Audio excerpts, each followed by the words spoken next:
श्री कृष्णा श्री कृष्णा श्री कृष्णा श्री कृष्णा। गुरुर्ब्रह्मा गुरुर्विष्णुः गुरुर्देवो महेश्वरः गुरुः साक्षात् परं ब्रह्म तस्मै श्री गुरवे नमः। श्री गुरवे नमः।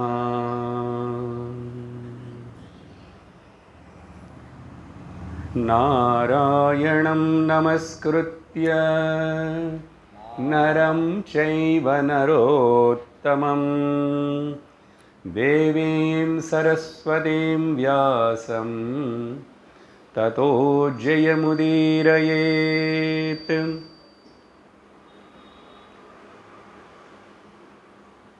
सहस्रशीर्षं पुरुषं पुराणम् आनन्दमध्यान्तमनन्तकीर्तिम् शुक्रस्य धातारमजं च नित्यं परं परेशमां शरणं प्रपद्ये।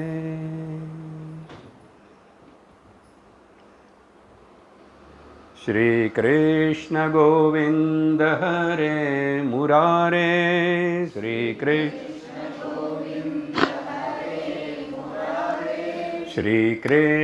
गोविंद हरे मुरारे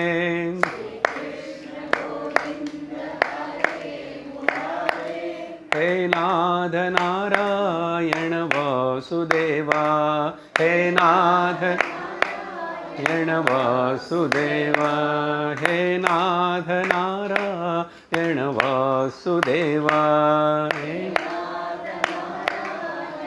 वासुदेवा। श्री कृष्ण गोविंद हरे मुरारे श्री कृष्ण गोविंद दामोदर माधवेति गोविंद गोविंद दामोदर माधवेति गोविंद हर माधवेति। श्री कृष्ण गोविंद हरे मुरारे श्री कृष्ण गोविंद हरे मुरारे। गोविंद नाम संकीर्तनम गोविंद गोविंद। हरि ओम तत्सत्। மகாபாரதம் கடந்த 2 வாரம் 2 சத்சங்கத்திலையும் நிறைய விஷயங்கள் நம்ம பாரதத்துடைய ஆரம்பத்தில் வர பல கருத்துக்கள் எல்லாத்தையும் நம்ம கேட்டிருக்கோம்.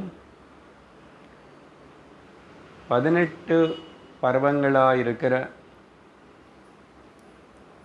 95 உபபர்வங்களாக இருக்கிற 2000 மேலே அத்தியாயங்களாக இருக்கிற 1,00,000 ஸ்லோகங்களோடு கூடியிருக்கிற மகாபாரதத்தினை தொட்டி பார்க்குறோம் அங்கங்கே. அவ்வளோதான் செய்ய முடியும். சரி, நம்ம இப்போ ஆதி பர்வத்தில் இருக்கிறோம். முதல் பருவம்.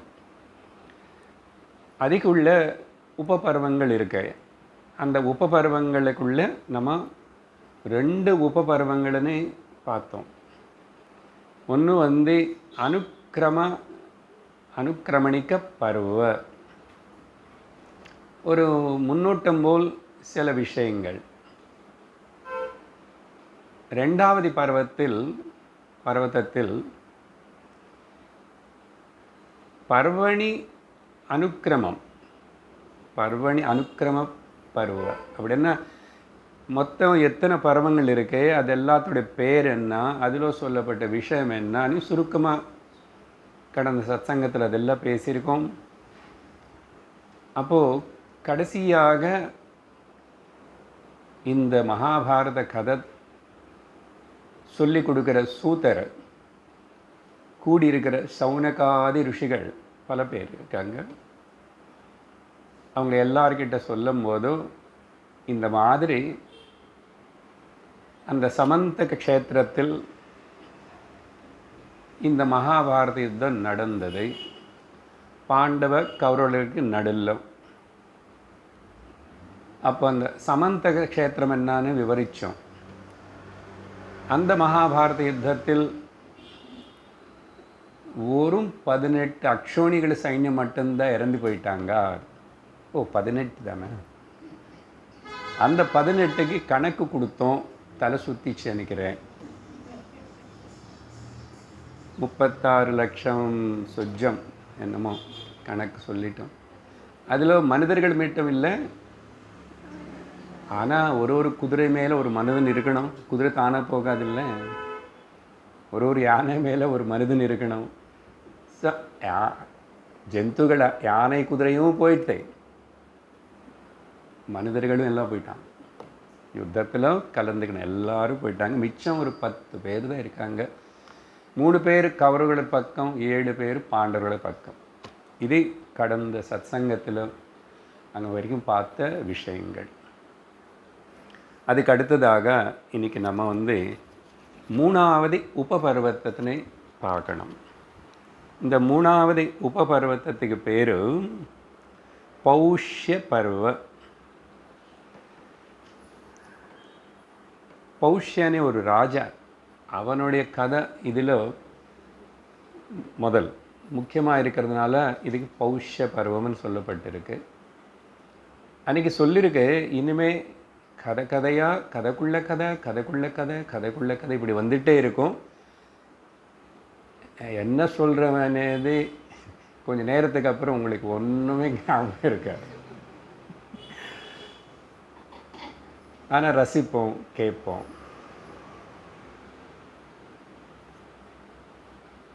பரீட்சித்துடைய புள்ளியான ஜனமேஜயர், அவருக்கு தான் வைஷம்பாயன ருஷி இந்த பாரதம் சொல்லி கொடுத்தார். அங்கே உட்கார்ந்து கேட்டு நான் இப்போ தான் வந்துட்டுருக்கேன்னு சொன்னார் ஷூதர். அது எனக்கு திரும்பி யாருக்காவது சொல்லணும்னு ஆசையாக இருக்கு. நீங்கள் எல்லோரும் தயாரா, ரெடியா அப்படின்னு அந்த காலத்தில் அவர் சொன்னார். இந்த காலத்தில் இங்கே ஒருத்தர் மகாபாரதம் சொல்கிறே வருவீங்களா கேட்குறதுக்கு? ஓ பாரதியனே, பாரதம் கேட்டியோ, ஒழுங்கா கேட்டியோ? எப்படியோ நிறைய பேர் ஆசைப்பட்டு வரீங்க, சந்தோஷம். அந்த ஜனமேஜயனுக்கு பரீட்சித் யாரோ ஞாபகம் இருக்குல்ல, பாகவதத்தில் அவனை பற்றி கேட்டோம். பாண்டவர்கள் எல்லாரும் திரும்பி அவளுக்கு வயசாயிடுச்சு. கிருஷ்ணர் திரோதானமான உடனே அவங்க எல்லாரும் இங்கே வாழ விரும்பலை, எல்லோரும் ஸ்வர்காரோணம்னு சொல்லி கிளம்பி போயிட்டாங்க. அந்த சமயத்தில் பரீட்சித் சின்னவனு தான். ஆனால் அவனுக்கு ராஜ்ய பட்டம் கொடுத்துட்டு அவன் ஒருத்தர் தான் இருக்கான் மிச்சம். அதையும் பகவான் ஸ்ரீகிருஷ்ணனுடைய கிருப்பனால் இருந்தான். ஆனால் ரொம்ப சின்ன வயசுலேயே போயிட்டான்.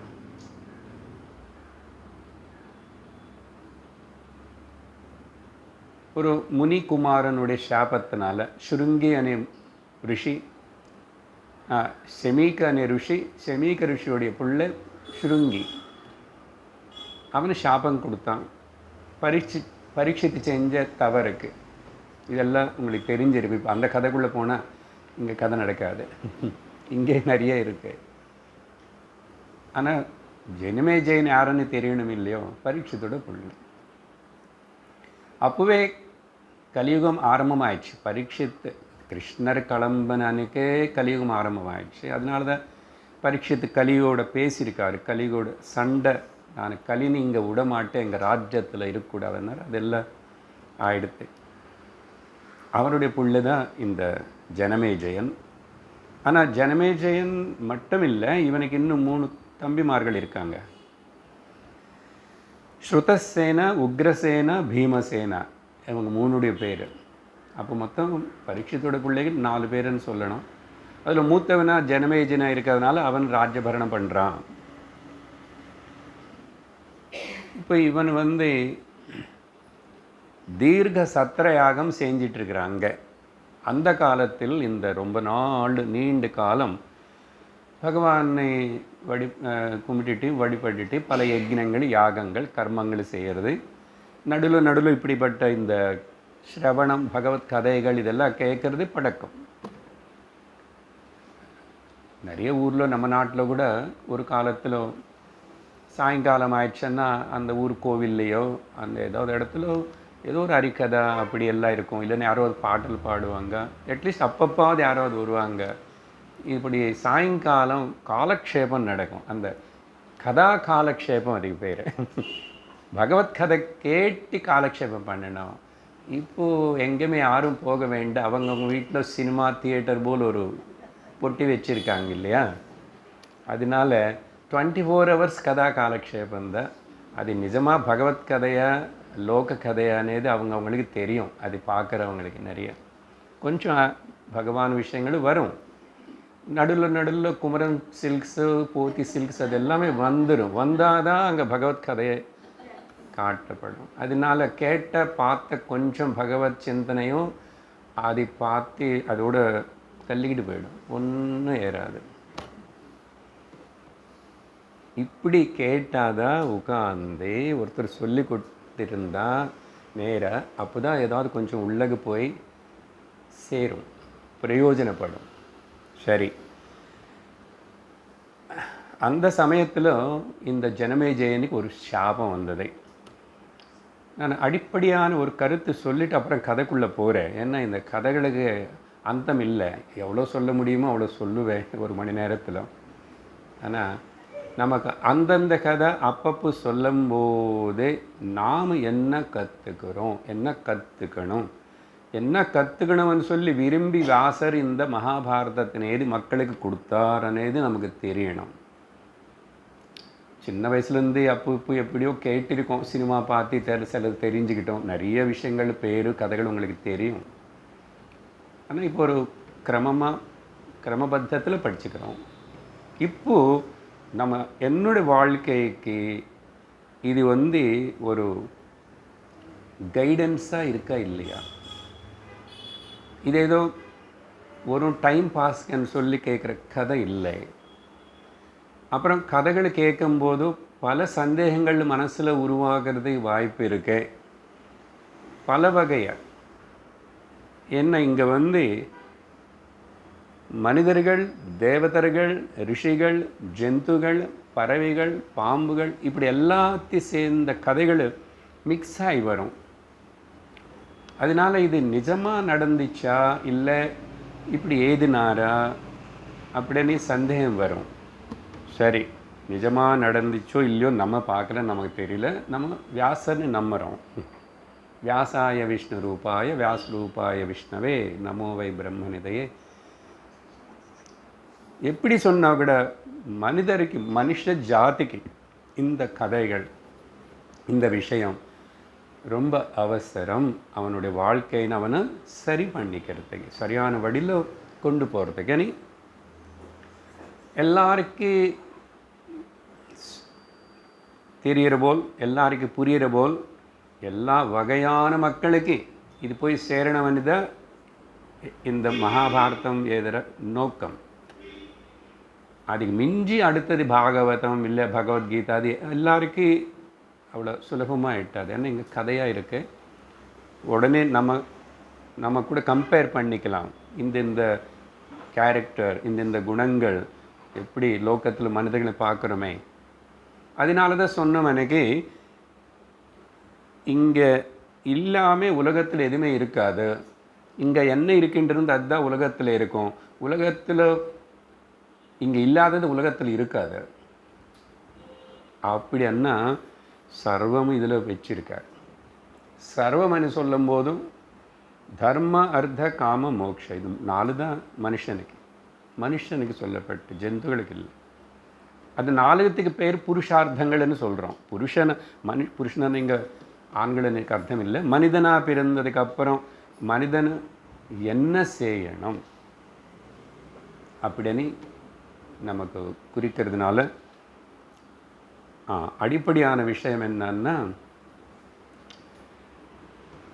இப்போ இங்கெல்லாம் பார்த்தாமே அதான் சந்தேகங்கள் வருதுன்னு சொன்னால் இல்லையா, ஏன் அவருக்கு சாபம் கொடுத்தாரு, அவர் ஏன் இப்படி பண்ணார், அவர் ரிஷி தானே, அவனு ஒரு தேவதை தானே, அவன் பிராமணன் தானே, இவன் நல்ல க்ஷத்திரியன் தானே, ஏன் இப்படி பண்ணார் அப்படி பண்ணார்னு இப்படி ஒரு சந்தேகம் தொடர்ந்து நமக்கு வந்துட்டே இருக்கும். அதுக்கு என்ன புரிஞ்சுக்கிட்டு கதை கேட்கணும்னா, அதுக்கு 3 காரணம்.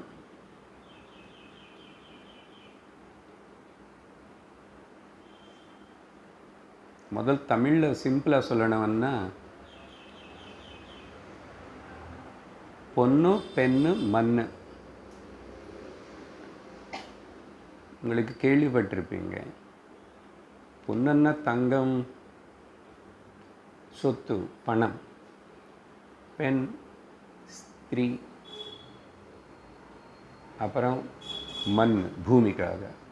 இந்த 3த்துக்காக ஒரு சண்டை. இப்போவும் அதே தான் நடக்கிறது உலகத்தில். இது நான் இங்கிலீஷில் சொல்லும்போது என்ன சொல்லுவேன்னா, இந்த வெப்சைட்டு అని சொல்கிறோம் இல்லையா, www, அதுக்கு அர்த்தம் என்ன தெரியுமா? Woman, wine and wealth. இந்த 3த்துல தான் உலகம் சிக்கிட்டு கஷ்டப்பட்டு துக்கத்துக்கு ஆளாகிறான், அடுத்தவனை துக்கப்படுத்துகிறான். வேறே ஒன்றும் இல்லை, 3 தான். ஏன் அப்படி பண்ணுறான்? படித்தவன் பண்ணுறான், படிக்காதவனு பண்ணுறான், எல்லாரும் ஏழைவனு பண்ணுறான், பணக்காரனு பண்ணுறான். யாரும் என்ன பண்ணுவானது தெரிய மாட்டேங்குது. அப்போ நான் கொஞ்சம் கருத்தை ஆழமாக வேறு விதமாக சொல்லணும் உங்களுக்கு. எப்படின்னா, அக்ஞானம், அந்த அக்ஞானத்தினால ஏற்படுற அகங்காரம், இது எல்லாத்துக்கும் விளக்கம் கொடுக்க வேண்டியதில்லை. அக்ஞானம் எங்கே இருக்குன்னு தேடக்கூடாது, அதுக்கு தான் இப்படி காட்டுறேன். இதையும் புரிஞ்சு போச்சு. அகங்காரம். அடுத்தது ராகம், துவேஷம், likes and dislikes. So ignorance and the egoistic feeling, and then likes and dislikes. இதுதான் அடிப்படையான காரணம். அது நீங்கள் அந்தர்ராஷ்ட்ரிய சண்டைன்னு சொல்லுங்கோ, மாநில சண்டைன்னு சொல்லுங்கோ, உள்ளே இருக்கிற ஜாதி சண்டை. சண்டைன்னாவே துவேஷம் இருந்தால் தானே சண்டை வரும். அதனால் ஜாதி துவேஷம், மதத்வேஷம், அது அப்படியே இன்னும் பாஷா துவேஷம், லிங்கபேத துவேஷம். லிங்கபேதம்னா ஆண்கள் பெண்கள், அது இன்னும் பலதாக வளரும். அதில் வர்ணத்வேஷம், பிளாக்ஸ் ஒயிட்ஸ் சண்டை நடந்துச்சு இல்லையா. மதம்னா அது அந்த இஸ்ராயலில் இப்போ பாலஸ்தீனியா நடக்கிறது இல்லை. நமக்கு இங்கே பக்கத்தில் பாகிஸ்தானுக்கு அவன் அதே தானே. நீங்கள் யாரும் இருக்கக்கூடாது, நாங்கள் மட்டும்தான் இருக்கணும், அதுதான் அப்படின்னு. ஸோ இந்த மாதிரி சண்டை அப்படின்னா, இது இந்த காலத்தில் தான் இப்போ தான் இருக்குன்னு நினச்சிக்க வேண்டாம். அதனால் இந்த கதைகள் எங்கெங்கெங்கோ போகும், எத்தனையோ காலம் முன்னாடிக்கு போகும். பிரம்மதேவனுடைய மனசில் நின்று பிறந்த மானசபுத்திரர்களாக இருக்கிற அவங்க அந்த ரிஷிகள் பிரஜாபதிகள் அங்கே நின்றே தொடங்கும். அப்போ என்ன புரியுறது? ஸ்வர்கலோகத்தில் அங்கேயும் சண்டை. அவங்க யார்? அசுரர்கள், தேவதர்கள், அண்ணன் தம்பிமார்கள். இங்கே இப்போ போன யுகத்தில் அதே கதை. இப்போ நடக்கிற இந்த கதை என்ன? பாகிஸ்தான் நம்ம நாட்டில் தான் இருந்தது முன்னாடி. அவங்க எல்லாரும் இந்த சனாதன தர்மத்தை சேர்ந்த மக்கள் தான். அவன் யாரும் அங்கே இருந்து அப்போ வந்தான். அதனால் கத்தி பிடிச்சிட்டு குரான் காட்டி மாறிய வட்டுட்டுமா. அப்படி இப்படி பண்ணி மாற்றினவங்களை தவிர இவங்க யாருமே ஒரிஜினலாக அங்கே பிறந்தவங்க இல்லை. நம்ம ஆள்லேதான். அடுத்த மதம் அப்படிதான். அடுத்த மதம் அப்படிதான். அதுதான் நம்ம சொல்கிறோம், நீங்கள் எல்லோரும் இந்த பூமிக்கு சேர்ந்தவனா முதல்ல இந்த நாடு நேசிங்கோ, யாருனாவது பூஜிச்சுக்குங்கோ. ஆனால் அது பண்ண மாட்டேறானே, இப்போ அதுதானே பெரிய ப்ராப்ளமாக இருக்கேன். சரி, அது ஒரு பக்கம். ஆனால் அது சொல்லணும் நானும். ஏன்னா இவ்வளோ பெரிய மகாபாரதம் சொல்லும் போது ப்ராக்டிக்கலாக என்ன நடக்கிறது அதையும் சொல்லணும் இல்லையா? என்ன சூழ்நிலையில் எங்கே இருக்கிறோம் இப்போ நம்மனே. சரி, ஸோ அடிப்படையான விஷயம் வந்து இப்படி அஜ்ஞானம், அகங்காரம், இதுதான் எல்லா இடத்துல பார்த்தோம். இந்த துவேஷம் இப்போ அது நமக்குள்ளே இருக்கலாமா, கொஞ்சம் இருக்கலாமா, இருக்கக்கூடாதா, நிர்ணயம் பண்ண வேண்டியது நான். அப்படிப்பட்ட ஒரு அறிவு ஏற்படுறதுக்காக தான் இந்த கதைகள், இந்த சத் சங்கம், இது எல்லாமே. சரி, ஜனமேஜயன் சத்திரயாகம் பண்ணுறான் பெருசாக. சத்திரயாகம்னா ஒரு நாள் 2 நாள் 1 மாதம் இல்லை, அது பாட்டுக்கு போயிட்டே இருக்கும், வருஷக்கணக்கில் பண்ணுவாங்க. அப்போ என்ன சார், அவர் ராஜ்யபரணம் பண்ண மாட்டார், அவர் பண்ணுவார், அவர் போயிட்டு வருவார், மந்திரிகள் இருக்கும், இங்கே நடந்துகிட்டே இருக்கும், நடத்த வைப்பார். அப்படிப்பட்ட அந்த நடக்கும்போது என்ன ஆயிடுச்சாமா, அந்த சத்திர யாகம் நடக்கிற அந்த யாக பூமிக்கு உள்ள தேவலோகத்துக்கு சேர்ந்த ஒரு நாய் வந்தது. அந்த நாய் பேர் சாரமேய. அந்த நாயோட அம்மா பேர் வந்து சரமா. இந்த பேர்கள் எல்லாம் புரிஞ்சுக்க சிரவந்தா பாருங்க. ஆரம்பமே நாய் கதை. உண்மையாக சொல்லணும், என்ன போன வாரம் பேசுனதில்ல, வேறு 2 நாள் இன்ட்ரடக்ஷன் தானே. முதல்லையே ஒரு ஜந்துன்னு கொண்டு வந்துட்டார் வியாசர். தேவலோகத்துக்கு சேர்ந்த சரமா நாயுடைய பிள்ளை சாரமேய. ஆனால் அது வந்து பார்ப்போம், அந்த யக்ஞ பூமி அங்கெங்கோ அப்படி போயிட்டு இருக்கு ஓரமாக. அது ஒன்றும் போகும்போது இந்த ஜெயனுடைய 3 தம்பிமார்கள் இருக்காங்களே, இவங்களை பார்த்தாங்க. பொதுவாக யக்ஞசாலைக்குள்ளே இப்படி அந்த நாய் முக்கியமாக பசுமாடு கட்டுவாங்க வேணுமன், ஆனால் நாய் வரக்கூடாது, சரியா? அப்படி அதையும் அங்கே வச்சிருக்கிற ஏதாவது அந்த ஹவிஸ் யக்னத்துக்கு போடுற ஏதாவது வந்து எச்ச பண்ணியாச்சுன்னா அங்கே மொத்தம் வேஸ்ட்டு தான், சரியா? அதனால அது ஒன்றும் தொடலை. இவங்க போய் ஓங்கி இதை எடுத்துட்டு கல்லோ அடிச்சிட்டாங்க. அது அப்படியே கத்திக்கிட்டே அழுந்துட்டே அம்மா கிட்ட போச்சு. இங்கெல்லாம் கேட்கக்கூடாது, சொர்க்கம் எவ்வளோ தூரம் சார், கேட்கக்கூடாது. அதனால தான் சொர்க்கலோகத்தை சேர்ந்த நாயின்னு சொல்லிட்டோம். எப்படி கனெக்ட் பண்ணுறாரு பாருங்க, சொர்க்கலோக விஷயத்துக்கு பூலோக விஷயத்துக்கு. போய் சொன்ன உடனே அம்மா சரமா கேட்டுச்சு, ஏன் அழுந்துட்டு வந்து என்ன ஆயிடுச்சுன்னா, நான் இப்படி போனால் அங்கே ஜனமேஜயன் அங்கே ஆக அப்படி நான் அங்கே சுற்றிட்டுருக்க ஓரமாக அவன் தம்பிகள் எல்லாம் என்ன அடிச்சிட்டாங்க. நீ ஏதாவது தப்பு பண்ணியா? நான் ஒன்றும் பண்ணல. ஏதாவது யக்ஞ பாகம் தொட்டுட்டியோ? ஒன்றும் தொடலைம்மா, நான் ஒன்றும் செய்யாமல் அடிச்சிட்டாங்க. அப்படியா? அந்த அம்மாவுக்கு கோபம் வந்துச்சு. பார்த்தீங்களா, ஆரம்பம் கோபம்.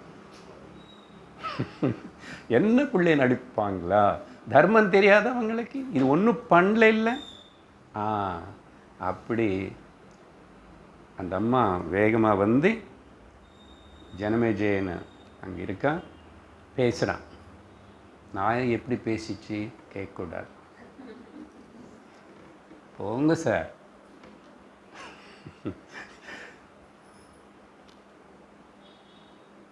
ராஜா, நீ ஒரு ராஜா, உங்கள் தம்பிமார்கள் தான் அடித்தது, ஆனால் நீ ரெஸ்பான்சிபிள். இங்கே ஒரு நல்ல கருத்து, அங்கங்கே அந்தந்த கருத்து. ஒன்று வந்து அது ஒன்றும் பண்ணல, அது துரத்தலாம். துரத்துறதுக்கு அடிக்கிறதுக்கு வித்தியாசமே இருக்கு இல்லையா? இப்போ அந்த அம்மாவுக்கு வந்து கோபம் வந்துச்சு, ஆனால் வந்து என்கொயரி பண்ணுறான், கேட்குறான். எங்கள் பிள்ளை ஒன்றும் பண்ணலையே, தர்மம் தெரியாதா? உங்கள் தம்பிமார்கள் இப்படி அடிச்சாங்க, நீ இங்கே தான் இருக்க. அதனால் சமுதாயத்திலோ ராஜ்யத்திலோ எந்த பிரஜை எந்த தப்பு பண்ணால் கூட அதுக்கு ரெஸ்பான்சிபிலிட்டி ராஜா. அந்த காலத்துலங்க இப்போ ராஜாவே என்ன பண்ணுவாரோ தெரியாது. 2G scam, 3G scam, 4G போயிட்டே இருக்குமே, ஸ்கேம் எவ்ரிவேர். அதனால தான் சொல்கிறோம், யதா ராஜா ததா பிரஜா. பிரஜைகள் செய்கிற புண்ணியம் நிறைய ராஜாவுக்கு வருமா, அதே விதமாக பிரஜைகள் நிறைய பாபம் பண்ணால் அது ராஜாவுக்கு வருமா, எவ்வளோ பர்சன்டேஜ் அதெல்லாம் சொல்லப்பட்டிருக்கு சாஸ்திரத்தில். இப்போ அந்த கணக்கு வேண்டாம், கணக்கு வேண்டாம் சுவாமி. போன வாரம் ஒரு கணக்கு சொல்லி எங்களுக்கு தலை சுத்த வச்சுட்டீங்க. இது சத்தியம். அப்போது அதனால் ராஜா ரொம்ப பயந்து புண்ணிய பாப தர்மம் இது எல்லாம் அது. அதனால தான் அந்த ராஜாவை தெய்வமாக பார்க்க சொல்கிறது சாஸ்திரம். அவனும் அந்த பிரஜைகளை அவருடைய சொந்த பிள்ளைகளை பார்த்துக்கணும். என்ன பண்பாடு பாருங்களேன். இதெல்லாம் சொல்லி கொடுத்தானே தாங்க. நம்ம ஆட்சி பண்ணுற யாரும் இதெல்லாம் படிச்சிருக்க மாட்டாங்க. படிக்கல சார் அவங்க மாதிரி அவ்வளோ போஸ்ட் அப்படி தான் போவாங்க, அந்த போஸ்ட்டுக்கு போவானே. அப்போ எப்படி இருக்கும் நாடு? எல்லாரும் மோடி மாதிரி தேசபக்தியோட படித்து வந்தால் ஏதாவது உண்டு. சரி, அதனால் கோபம் வந்துச்சு. கொஞ்சம் கோபத்தில் சொல்லுது, ஒரு சாபம் போல் தான். திருப்பி பாருங்க, சாபம் எங்கே பார்த்த சாபம், கோபம், சாபம், தாபம். அப்புறம் என்ன வரும்? தாபம் தான் வரும்.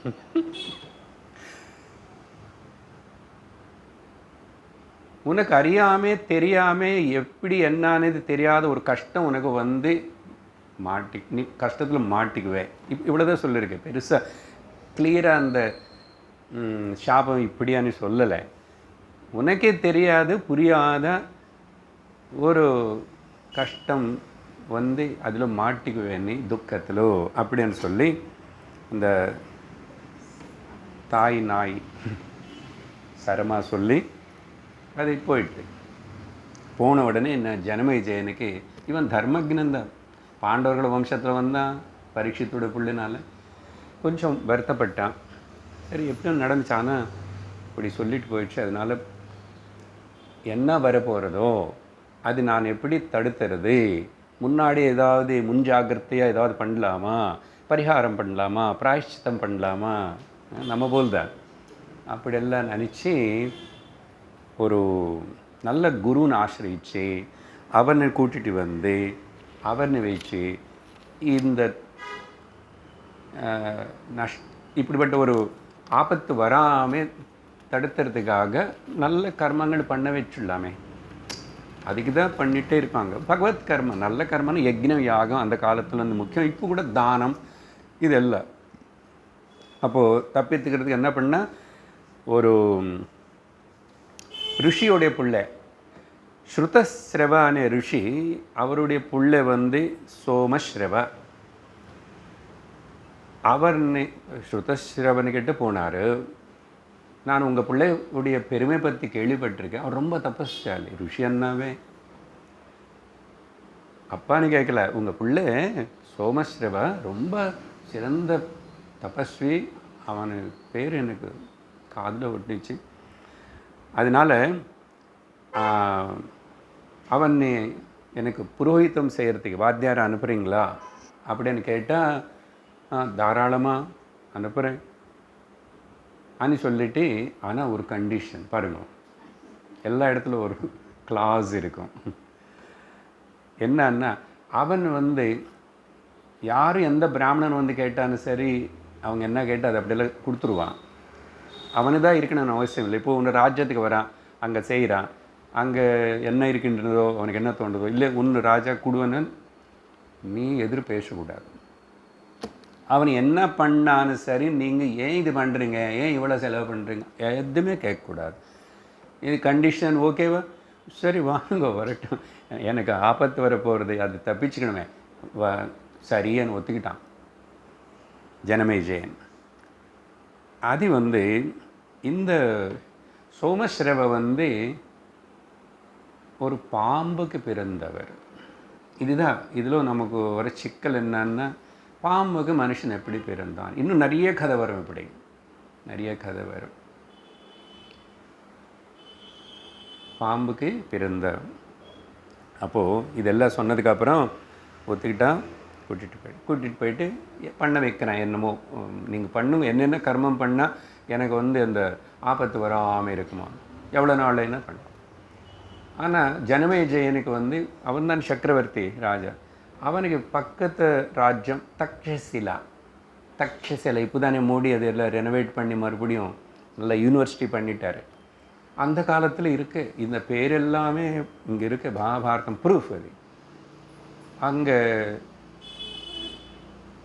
என்னமோ ஒரு ப்ராப்ளம் வந்துச்சு. நான் படையிட்டு போகணும், உடனே அந்த ராஜ்யத்துக்கு மேலே யுத்தத்துக்கு போகணும். அதனால் இவர் நீ பார்த்துக்கோங்க, இவன் என்ன கேட்டான்னு நீங்கள் அப்படியெல்லாம் சொல்லிவிட்டு ஒப்பளிச்சுட்டு ஜனமேஜயன் போயிட்டான்.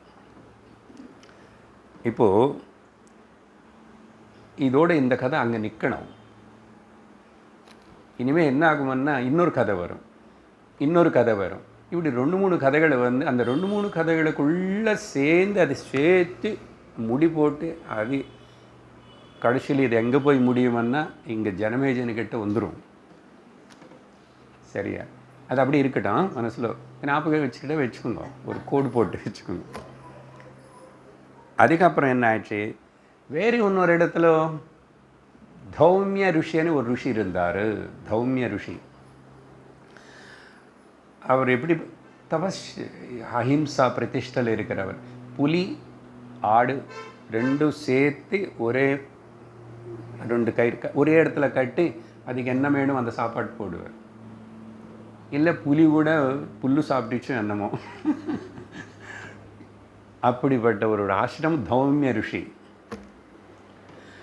அப்புறம் அஹிம்சா பிரதிஷ்டா ஸ்தித பிரக்ஞனாக இருக்கார். அவருக்கு நிறைய சிஷ்யர்கள் இருக்கலாம். இங்கே 3 சிஷ்யர்களுடைய கதை ஒருத்தொருத்தன்னு பார்க்கணும். இப்போ நம்ம முதல் பாஞ்சாலி ஆருணி. பாஞ்சால தேசம். இந்த பாஞ்சாலி நம்ம திரௌபதி கூட அங்கேருந்து வந்தோம். பாஞ்சால தேசம். ஆருணி அந்த பையன் பேர், சிஷ்யன்.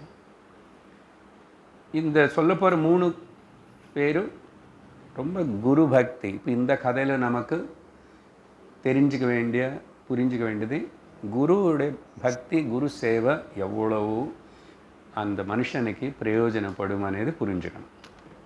அடிப்படை அது கருத்து. என்னாச்சு, ஆருணி ஒரு மழை காலம் ஏதோ வந்தது. அப்போது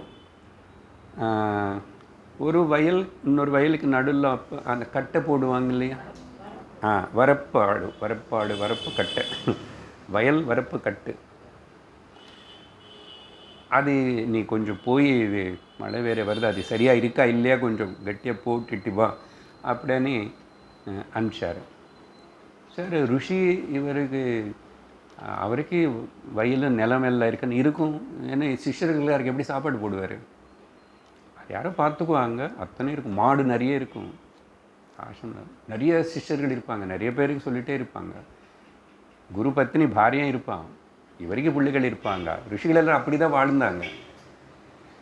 அப்படி அனுப்பிச்சார். அவனு போனான், எடுத்துக்கிட்டு போயிட்டு என்னென்னமோ பண்ணணும்னு சொல்லிட்டு ட்ரை பண்ணால் செய்கிறா. அது நிற்கவே மாட்டேங்குது. மேலேருந்து கொஞ்சம் மழையும் பெய்யுறது, இங்கேயும் தண்ணி ஜாஸ்தியாக இருக்கு.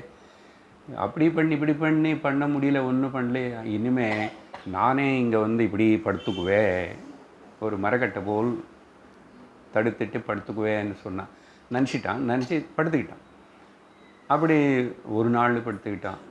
2வது நாளில் அதுக்குள்ளே நல்லா தண்ணியில் நனைச்சிட்டான். மண்ணெல்லாம் இவன் மேலே சேரிச்சு, மூச்சு மட்டும் வாங்கிட்டு இருக்கிறான் உயிரோட.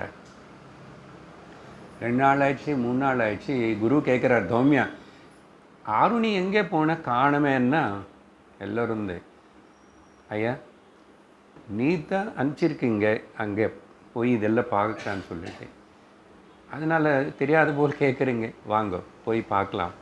என்ன ஆயிடுச்சு. வந்தாங்க மிச்சம் எல்லோரும். இவர் அங்கே வந்ததுக்கப்புறம் பார்த்தா எங்கேயுமே காணவே வேணாம். அப்போது ஆருணி எங்கடா எங்கன்னா, உடனே குருவுடைய பேச்சு சப்தம் கேட்ட உடனே குரு மகாராஜ் இங்கே, குருவே நான் இங்கே இருக்கேன் அப்படின்னு சொல்லிட்டு அவனு வேணுமனே பார்க்கணும் இல்லையா, குரு தெரியணுமே. அப்போது மண்ணில் வதறிக்கிட்டு எழுந்திரிச்சு வந்துட்டான். சௌமிய ருஷி வந்து அந்த பையன் செஞ்ச அந்த வேலைக்கு பார்த்து அவர் கண்ணில் ஜலமே வந்துச்சு.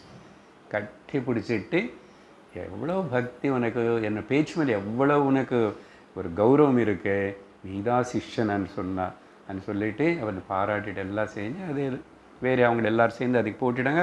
வா வீட்டுக்கு போகலாம், வா 2-3 நாள் எப்படி சாப்பிடாமல் இருந்து இப்படிப்பட்ட வேலை செய்யலாமா, எவ்வளோ துளிச்சில் உனக்கு அப்படி என்னார். ஆசீர்வாதம் பண்ணி கொண்டு போனார். சரி, அப்புறம் அவனுக்கு ஆசீர்வாதம் பண்ணார். நீ இப்படிப்பட்ட குருபக்தி இருக்கிறதுனால சகல சாஸ்திரங்கள் இங்கே நான் சொல்லி கொடுத்தது இது எல்லாமே உனக்கு நல்ல விதமாக அனுகிரகம் பண்ணும், நீ அது எல்லாத்துக்கும் ஒரு அதிகாரி ஆகிடுவே அப்படின்னு சொல்லி குரு ஆசீர்வாதம் பண்ணார். பார்த்திங்களா, குரு சேவனால் கிடைக்கிற ஆசீர்வாதம். நமக்கு குரு செய்கிற எந்த உபதேசமாவது நமக்கு உள்ளே போய் அது பிரயோஜனப்படணும் வாழ்க்கையில்னு சொன்னால் அந்த பிளெஸ்ஸிங்ஸ்ன்னு சொல்கிறோம் பொதுவாக. அது அந்த பக்தினால் வரும், குரு சேவனால் வரும். அப்படி இந்த ஆருணி பாஞ்சாலி ஆருணி கதை. சார் இதுக்கு இப்போது அந்த ஜனமேஜய்க்கு என்ன சார் சம்பந்தம்னு சொல்லக்கூடாது. நேராக இந்த கதை சம்பந்தம் இல்லைன்னா கூட குருபக்திக்காகவும் அந்த ருஷியுடைய பெருமைக்காகவும் மேபி கதை. ஆனால் இங்கே வருது இப்போ கனெக்ஷனாக. ஆருணி கதையில் வரல. அடுத்த கதை, அடுத்த சிஷ்யன் வந்து உபமன்யு. இந்த உபமன்யு அనే சிஷ்யன் வந்து நீ இந்த பசுமாடெல்லாம் கொண்டு போய் இதெல்லாம் பார்த்துக்கோ அப்படின்னு ஒருத்தருக்கு ஒரு ரெஸ்பான்சிபிலிட்டி கொடுப்பார் குரு சொன்னார். இவர் சரியான்னு சொல்லிவிட்டு இந்த எத்தனை பசுமாடு இருக்குது அது எல்லாத்தையும் கூட்டிகிட்டு போகிறது, மேய வைக்கிறது, கொண்டு வர்றது, எல்லாம் திரும்பி கட்டுறது, இதெல்லாம் செய்வான். 1 நாள் 2 நாள் 3 நாள் 4 நாள் ஆயிடுச்சு. இவனும் அன்னைக்கு வந்து ஒன்றும் ரிப்போர்ட் பண்ணுறதில்ல, தெரியல. அப்புறம் ஒரு நாள் கூப்பிடுங்க உபமன்யு எங்க கூப்பிட்டார். ஏன்னா பொதுவாக சிஷ்யர்கள் கிராமம் அங்கே சுற்றி இருக்கிற இடங்களுக்கு போய் பிக்ஷை வாங்கிட்டு வந்து குருவுக்கு கொடுத்துட்டு அவர் மிச்சம் இருக்க சாப்பிடுன்னு சொன்னதை சாப்பிட்ணும். அது பழக்கம், சம்பிரதாயம். அங்கே ஒரு சிஷ்யன் இந்த பக்கம் போவான், இன்னொரு சிஷ்யன் அந்த கிராமம் அந்த பக்கம் போய் அது எல்லாத்துக்கும் ரூல்ஸ் இருக்குது. எத்தனை வீட்டுக்கு போகலாம், எவ்வளோ கேட்டுக்கலாம், என்ன அதெல்லாம். இவன் 3 நாளில் என்கிட்ட வரவே இல்லை. என்ன ஆயிடுச்சு இவனுக்கு? இப்போ அவனும் சாப்பிட்டு இருக்க மாட்டானே, எழுச்சி போயிருப்பானே அப்படின்னு சொல்லி கூட்டி பார்த்தா அவன் நல்ல பளபளபடன்னு அப்படியே இருக்கான். உபமன்யு எப்படி தான் 3 நாளில் 4 நாள் நீ காணோம், இங்கே வரவே இல்லையா, இப்படி இல்லை தம்முன்னு இருக்கேன்னா. அதனால குருதேவ் பிக்ஷை வாங்கிட்டு சாப்பிட்டுட்டேன் அண்ணா. பிக்ஷை வாங்கி குருவுக்கு சமர்ப்பிக்கணும் இல்லையா, மறந்துட்டியோ? அதை எப்படி சாப்பிடுவேன்? இல்லை வேலை அங்கே தூரம் போகணும் இல்லையா, அங்கேருந்து திரும்பி இங்கே வரணுமே. சரி, அங்கே பக்கத்தில் கலெக்ட் பண்ணி நான் சாப்பிட்டேன், என்ன இந்த வேலை பார்க்குற இல்லைன்னு நினச்சிக்கிட்டான் அவனை. அதெல்லாம் கிடையாது. நாளையிலேருந்து நீங்கள் வந்து பிக்ஷை கொண்டு வந்து இங்கே கொடுக்கணும் அப்படின்னு சொன்னார். குருவுக்கு தெரியும் இவன் நீக்கு ஏதோ ஒரு ட்ரைனிங் கொடுத்து இவன் மேலுக்கு கொண்டு வரணும்னு சொல்லி. அதனால் பிக்ஷை கொண்டு வந்தான், கொடுத்தான், அப்புறம் போனான். இவர் ஒன்றும் கொடுக்குறதில்ல பையனுக்கு. அவனுக்கு போய் 2 நாள் இப்படி கொண்டு வந்து கொடுக்குறான், போகிறான், கொண்டு வந்து கொடுக்குறான். 3வது 4வது நாள் நினச்சார் தௌமியா, இவன் கண்டிப்பாக இந்த வாட்டி வந்து எலிச்சு போயிடுவான், ஒல்லி ஆகிடுவான், சாப்பிட்றதில்லை அப்படின்னு சொல்லிட்டு கூப்பிட்டாரு. ஏண்டா உபமன்யு பேரெல்லாம் ஞாபகம் வச்சுக்கோங்க.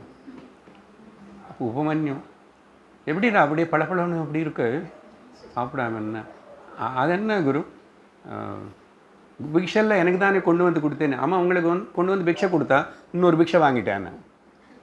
சரி அதெல்லாம் கிடையாது, தவறு. இன்னொரு பிக்ஷைக்கு போகக்கூடாது, சரியா?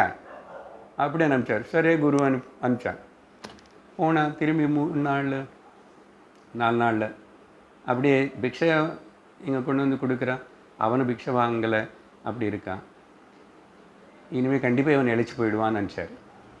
அப்புறம் 4வது நாள் கூப்பிட்டாரு, வேணும் கூப்பிட்டு பார்த்தா இப்பவும் அப்படி தான் இருக்கான். இப்போ சொல்லு என்னதான் பண்ணிகிட்ருக்க நீ, எப்படி அப்படியே இருக்க தெம்போட ஜம்முன்னு. பசுமாடு நிறைய இருக்குல்ல, அந்த பசுமாடு பால் குடித்து அப்படி நல்லா இருக்கேன்னா, நீ இன்னொரு தவறு மேலே தவறு பண்ணுற. பசுமாடுடைய பால், பசு என்னோடது, அந்த பால் எனக்கு கொடுக்காம அது பசு கண்ணுக்குட்டிக்கு, அப்புறம் நீ எப்படி சாப்பிடுவேன், சாப்பிடக்கூடாது நாளிலிருந்து. சரி குருதேவ் போயிட்டான். திரும்பி இப்படி 3 நாள் 4 நாள் ஆயிடுச்சு. திரும்பி கூப்பிட்டு பார்த்து இவன் கண்டிப்பாக இந்த வாட்டி அழிச்சு போயிடுவான். ஆனால் அவன் அப்படி தான் இருக்கான். என்னதான் பண்ணிகிட்ருக்கு இப்போன்னா, குருஜி பசுமாடுவில் பால் குடிக்கல, அந்த கண்ணுக்குட்டி பால் குடித்ததுக்கப்புறம் வாய் மேலே நுரை இருக்கும் பார்த்தீங்களா, அதெல்லாம் எடுத்து எடுத்து சாப்பிட்டேன்னா அதனால ஜம்முன்னு இருக்கான்னா. பாரு உபமன்யம், நீ தவறு மேலே தவறு பண்ணிகிட்ருக்க, இது பெரிய பாபம். கண்ணுக்குட்டி அது நீ அப்படி எல்லாம் பண்ண அதுக்கு என்ன ஆபத்து வரும் தெரியுமா, அப்படி செய்யலாமா அப்படின்னு சொல்கிறார் தவிர குரு அப்பமா நீ என்ன செய்ய சொல்கிறீங்கன்னு சொல்ல மாட்டுறாரு. பரீட்சை. அதனால் குரு சந்நிதியில் இருக்கிறது வாழறது అనేది பகு கஷ்டம்.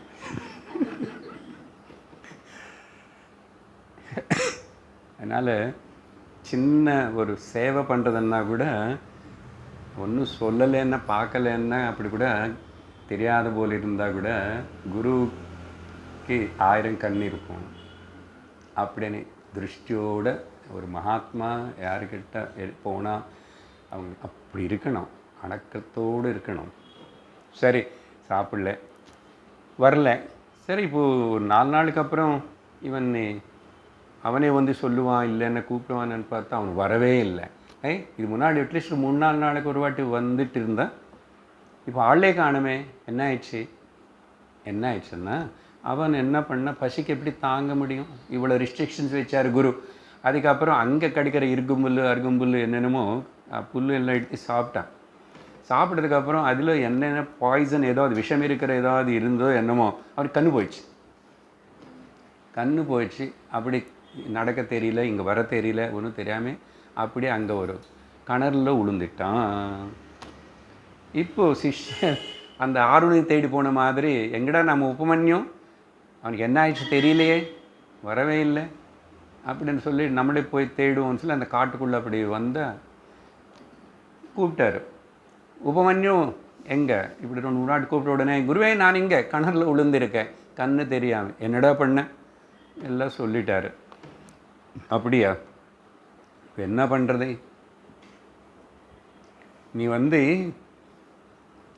நான் ஒரு மந்திரம் சொல்லித்தரேன். அஸ்வினி குமாரர்களோட பற்றி பிரார்த்தனை. அஸ்வினி குமார்களை நீ பிரார்த்திச்ச அவங்க தான் செலஸ்டியல் ஃபிசிஷியன்ஸ் இல்லையா, வைத்தியர்கள் 2 பேரும். நீங்கள் உனக்கு சரியாயிடும் அப்படின்னு சொல்லிட்டு குரு சொன்ன அவன் ஒரு 10 ஸ்லோகங்கள் பிரார்த்தனை பண்ணி சொல்லிட்டாரு. எவ்வளோ நாள் பண்ண சொன்னாரோ, ஏதோ 2-3 நாள் 6 நாள் 10 நாள் நீ பண்ணு, கண்டிப்பாக உனக்கு அவங்க கரையேற்றுவாங்கன்னு சொல்லிவிட்டு அவன் குரு போயிட்டான்.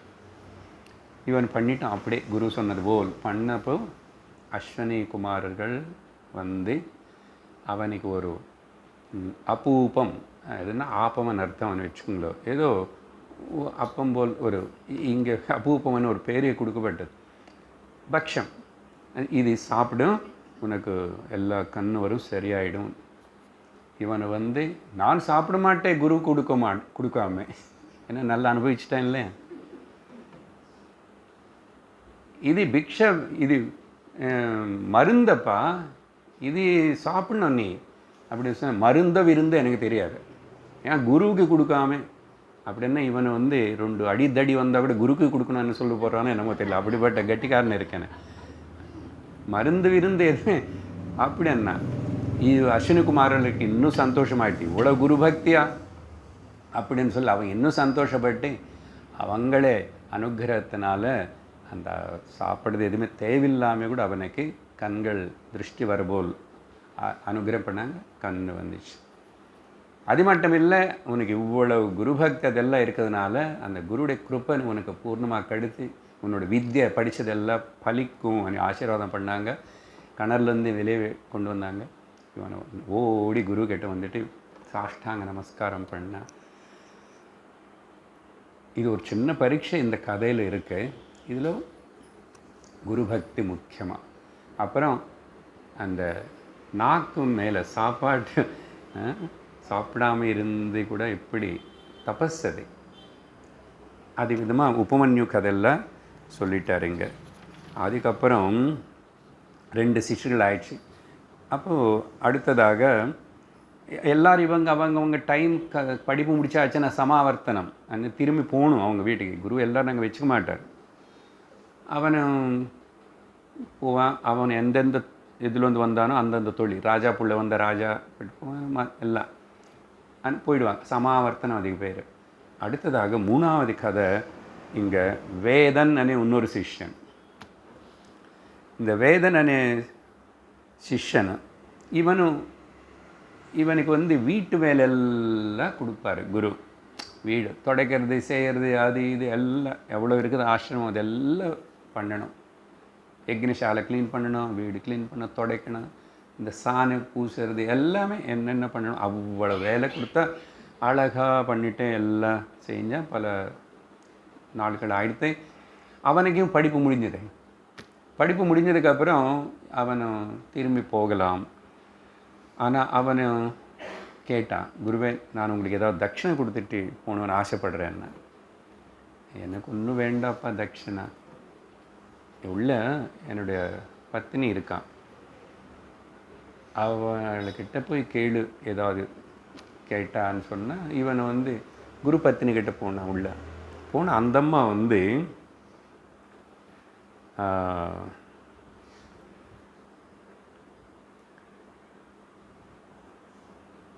எனக்கு இப்போ இங்கே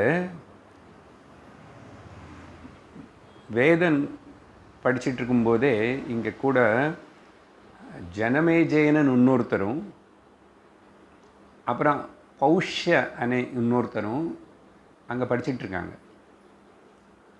நிறைய சிஷ்யர்கள் இருக்காருன்னு சொன்னேன் இல்லையா. அந்த அம்மா என்ன கேட்டான்னா, அந்த பௌஷ்யனை வந்து ராஜாவோட பிள்ளையோ ராஜா, அந்த பௌஷ்யனுடைய பத்னிக்கு காதில் ஒரு அழகான குண்டலங்கள் இருக்குது, நீ அதை எடுத்து கொண்டு வந்து எனக்கு கொடுன்னா. பார்த்தீங்களா, எதுக்கு இந்த அம்மாவுக்கு இந்த ஆசை வரணும்? இங்கே இன்னொரு விஷயம் புரிஞ்சுக்கோங்க. இந்த கதைகளில் சம்பந்தம் இல்லாத போல் இருக்குன்னு நினைக்கிறோம். எல்லாத்துக்கும் கர்ம சம்பந்தம். என்னை வீட்டில் என்னுடைய பத்னி, என்னோடய குழந்தைகள், என்னோடய பந்துகள், என்னோடய மாமா மாமி எல்லாரும் கர்ம ஒருத்தர் லிங்க் ஆகியிருக்க. இதுதான் கர்ம நெட்வொர்க்கு. அதனால் ஏன் எனக்கு இப்படி, ஏன் எனக்கு அப்படி, இதெல்லாம் கேட்குறதுக்கு இங்கே ஒன்றும் வழி இல்லை. அதனால் கர்மத்தில் வந்து தப்பிச்சுக்கிறதுக்கு ஏதாவது வழி இருக்கான்னு பாரு. கம்ப்ளைண்ட் பண்ணுறதுனால கர்மத்தில் தப்பிச்சுக்க முடியாது. கர்மத்தில் வந்து விளங்குறதுனால தான் உனக்கு வழி கிடைக்கும். அது ஒரு கருத்தை புரிஞ்சுக்கணும் நம்ம. இல்லைன்னா connection, the law of karma and that network of karma யாருக்கும் புரியாது, பகவானுக்கு மட்டும்தான் புரியும். அதனால தான் நம்ம கர்மபலம் நமக்கு எப்போ வரும், எவ்வளோ புண்ணியம் இருக்குது, எவ்வளோ பாப்பம் இருக்குது, யாருக்கு அக்கௌண்ட்ஸ் தெரியாது. அதனால தான் வணங்கி அடங்கி அடக்கத்தோடு இரு, பக்தியோடு இரு. என்ன வந்தாலும் ஸ்வீகரிச்சுக்கோ, ஈஸ்வர பிரசாதமாக ஸ்வீகரிச்சுக்கோ, செய்கிறதெல்லாம் ஈஸ்வர அர்ப்பணமாக செய். இதுதானே கீதையில் கிருஷ்ணர் சொன்னது. அப்போ வாழ்க்கை நிம்மதியாக இருக்கும். ஏற்றுக்கிறதுக்கு ஒத்துக்கிறதுக்கு ரெடியாக இருக்கணும், எப்படி என்ன நடந்தாங்க. ஆனால் அவ்வளோ சுலபமாதே. ஏன் அகங்காரம் இருக்குல்ல சார், நான் எப்படி ஏற்றுக்குவேன், நான் எப்படி ஒத்துக்குவேன், அவங்க இப்படி இருக்கான், என் மருமகன் எப்படி இருக்கான், அவன் அப்படின்னு சொல்லிட்டு எல்லாரையும் நான் மாற்றணும் திருத்தணும்னு சொல்லிட்டு ஒரு இது தவறு. நம்ம யாருன்னு மாற்ற முடியாது, திருத்த முடியாது. இது சும்மா ஒரு பிரமை. நீ அதில் சிக்கிக்கிட்டா உனக்கு துக்கமோ துக்கம் கேரண்டி, உனக்கு சுகம் அனேதே இருக்காது. சரி, எனிஹோ கதை கனெக்ஷன் எப்படி போயிட்டுருக்கு. இந்த வேதன் அந்த அம்மா வந்து அந்த பௌஷ்ய ராஜாவுடைய ராணியுடைய காது குண்டலங்கள் சரி தட்சிணை நான் தான் ஏதோ தரேன்னு சொன்னால் குரு பத்தினி கேட்குறான், போயிட்டு வரேன்னு சொல்லிட்டு அவன் கிளம்பிட்டான். சரியா? அதுக்கப்புறம் இந்த இப்போது நான் சொன்ன கதை கொஞ்சம் நான் திருத்துக்கணும். சில வாட்டி நாங்களே தப்பு சொல்லுவோம். சரியா? நீங்கள் தான் நல்ல ஞாபகம் வச்சு.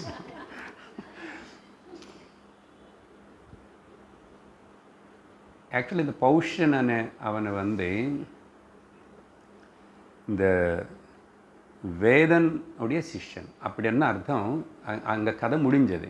சரி, அந்த கதை எங்கே கட் பண்ணி தனியாக வைக்கணும் అనేది கொஞ்சம் சிரமம். தௌமிய ருஷிக்கு 3 சிஷ்யர்கள், ஆருணி கதை சொல்லியாச்சு, உபமன்யு கதை சொல்லியாச்சு. இந்த வேதன் இவன் கூட இப்படி வீட்டு வேலையில் பண்ணார்.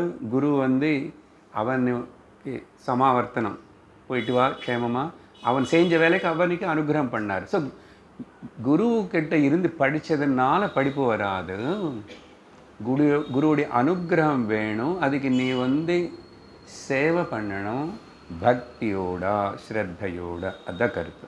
சரி, வேதனும் கிளம்பி போயிட்டான். அதுக்கப்புறம் இந்த இப்படிப்பட்ட ஒரு குரு அனுகுனால அவனுக்கு நல்ல வித்யை வந்துச்சு. அவன் ஒரு பெரிய ரிஷி ஆயிட்டான். வேதன் தனியாக பெரிய ரிஷி ஆகிட்டான். அங்கே தான் நான் கதை கொஞ்சம் வேற சொன்னேன். வேதனுக்கு 3 சிஷ்யர்களுங்க. அதில் தான் ஜனமேஜயனும் பௌஷனும் உத்தங்கன் 3 சிஷ்யர்கள். உத்தங்க ரிஷி అని சொல்லுவோம். எல்லாரும் நல்லா படிப்பாங்க. ஸோ வேதனுக்கு அவ்வளோ சக்தி வந்தது, பெரிய பேர் வந்துச்சு. 3 சிஷ்யர்கள். அதில் வந்து இந்த ஒருத்தர் அவனை படிப்பு முடிச்சாச்சுன்னா குரு அனுப்பிச்சிடுவார். அந்த பௌஷனும் படித்து போயிட்டான். 3ஆவது உத்தங்கரன் கேட்குறான், வேதனு கேட்ட. இந்த தட்சிணை வேணுமான்னு கேட்டது வேதனு கேட்ட உத்தங்கரர். அப்போ தான் என்னோடய பத்னி. அப்போ பத்னி சொன்னாங்க, உன்னை கூட தானே படித்தான் பௌஷனை. அப்போ இப்போது ராணி வந்திருப்பான், பார்த்துருப்பான், இந்த அம்மாவுக்கு தெரியும், அதனால் அது கூப்பிடுவாங்க. சரி, குருதட்சிணைக்காக இவனை வந்து பௌஷன் வந்து நான் கிளம்பி போகிறேன். எங்கே போனோம்? உத்தங்கன் போனோம், பௌஷ்ய ராஜா கிட்ட போனோம். அப்படி கிளம்பி போகும்போது காட்டுக்குள்ளே நடுவில் நடந்து தானே அந்த காலத்தில் காட்டுக்கு நடுவில் ஒரு காளை மாடு மேலே ஒரு பலமான ஒரு மனுஷனை உட்காந்துட்டு நிறுத்திட்டார். போகக்கூடாது, இல்லை நான் அர்ஜென்ட்டாக எங்கள் குருவுக்கு தட்சிணை கொடுக்கணும், பத்னிக்கு போயிட்டுருக்கேன். என்ன வேணும்ண்ணா? இல்லை நீங்கள் போகக்கூடாது. இந்த மாடு உடைய சாணை மூத்திரம் நீ குடிக்கணும், சாப்பிடணும். இது என்ன வம்பு? அதெல்லாம் முடியாது, நான் சீக்கிரம் போகணும். சாப்பிட்டு தான் ஆகணும்னு சொன்னேன். என்ன பண்ணுறது? ஏதாவது வேலை முடிச்சுட்டு போகணுமே. சரி அப்படின்னு சொல்லிட்டு அந்த சாணி சாப்பிட்டான். அதுக்கப்புறம் மூத்திரம் குடிச்சிட்டான். ஆனால் ஏந்திரிச்சு நிந்தி ஆச்சமனம் பண்ணி போயிட்டான். இந்த ஆச்சமன விஷயம் இப்போ பிருஹதாரண்யகத்தில் ஒரு தனி ஸ்டோரியாக வந்துட்டுருக்கு. அப்படின்னா சாப்பிட்றதுக்கு முன்னாடியும் ஆச்சமனம் பண்ணணும். ஆச்சமனம் வந்து ஔபோசனம்னு சொல்லுவாங்க. ஜலம் எடுத்துகிட்டு இப்படி சாதத்து மேலே இப்படி. அதுக்கு விவரம் விளக்கம் எல்லாம் இப்போ பிருஹதாரண்யகத்தில் நடந்துகிட்ருக்கேன். அது வேண்டியவனு கேட்டுக்கோங்க. அப்போ அது அவனுக்கு ஞாபகம் இருந்தது. அவசரத்தில் நிந்தியே ஆச்சமனம் பண்ணிட்டு அவசரத்தில் போயிட்டான். போனதுக்கப்புறம் ராஜா கிட்ட போய் கேட்டா, பௌஷன் கிட்ட, ஃப்ரெண்ட்ஸ் தானே, இங்கே படித்தவங்க தானே, இப்படி குருபத்தினி கேட்டாங்க, நான் தட்சிணை கேட்டால் ராணியுடைய குண்டலன். அவ்வளோதானே, என்ன அது பெரிய விஷயம்? ராணி உள்ளே இருப்பான், நான் சொன்னதாக சொல்லி போய் வாங்கிக்கோ அன்னார் இவர் பௌஷ்ய ராஜா. உள்ளே போனால் ராணி காணும். அவங்க இருக்கிற இடத்துல ராணி காணும். திரும்பி வந்துட்டான். போனால் நாங்கள் பார்த்த ராணி இல்லையண்ணா. சொன்னோட பௌஷன் சொல்கிறாரு, உனக்கு ஏதோ குற்றம் இருக்குது. நான் என்ன பண்ணேன் சுவாமி? குரு ராஜா குரு சொன்னார், நான் ஓடி ஓடி வந்தேன். இப்படி இல்லை, வரிசையாக சொல்ல என்ன நடந்துச்சுன்னா, காட்டில் வரும்போது ஒரு காளை மாடு மேலே ஒரு மனுஷன் உட்கார்ந்துருக்கார். அவர் வந்து இப்படி என்ன மாடுவிட சாணை மூத்திரம் குடிக்க சொன்னார். சரி, நான் ஓகேன்னு சொல்லிட்டு குடிச்சிட்டு வந்தேன். வரும்போது அவசரத்தில் நிந்தியே ஆச்சமனம் பண்ணிட்டு வந்தேன். அதுதான் குற்றம், அதுதான் குற்றம். ஆச்சமனம் நிந்தி பண்ணதுக்கு அவ்வளோ குற்றம்னா అసలు సంధ్యావందనం பண்ணல, ஆச்சனமே பண்ணலன்னா எவ்வளோ பாபம் சேர்த்துக்கிறீங்க பாருங்க. நம்ம இந்த காலத்தில் அப்படி தானே, அவ்வளவு. அதனால் இப்போ என்ன பண்ண, உட்காரு, கடுக்கு பக்கம் திரும்பி உட்காந்துட்டு அது எப்படி பண்ணுவாங்க 3 வாட்டி பண்ணி என்னென்ன அங்க நாசம் எல்லாம் பண்ணணும் அதெல்லாம் பண்ணால் ராணி. ஏன் இப்படி அண்ணா, என்னுடைய பத்னி பதிவிரதா. யாராவது மனசில் குற்றம் தோஷம் இருந்தால் அவங்களை கண்ணுக்கு அவள் காணப்பட மாட்டான். அதனால நீ இது பண்ண உடனே ராணின்னு பார்த்தா, ராணிக்கிட்ட சொன்னால் அந்த அம்மா எடுத்து கொடுக்கும்போது ஒரு வார்னிங் கொடுத்தேன்.